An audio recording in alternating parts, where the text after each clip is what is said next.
And here we go. We went to Bangkok. First day pa lang sa Khao Place na kami pumunta. And kumain na kami agad. Actually, no exotic foods.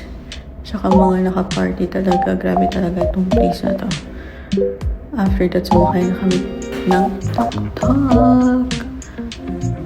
Wow, ang bilis talaga ng tuk-tuk. And nagutom kami.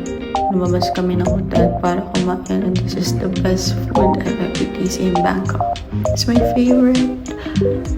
Egg curry. Look at my reaction. Sarap talaga. Then, pupunta kami sa temple. Actually, this is my birthday.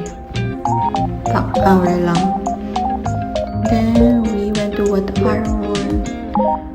Sumakay kami ng boat. After that, and sa gabi nag-cruise kami, watch the Wat Arun at night. Kumain sa cruise dahil gutom. At pumunta ng Jones Fair para kumain ng exotic foods. Shopping shirt. Actually, this okay naman. And this is the best part. Ang sarap talaga ng pork ribs dito. Ito is alligator. And ang hulog, yes. Kumain kami ng alligator para ayaw sabihin parang chicken na pork na hindi ko masabi yung taste.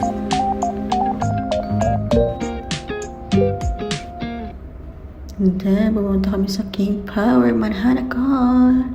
Yes! Ang ganda. The whole view talaga.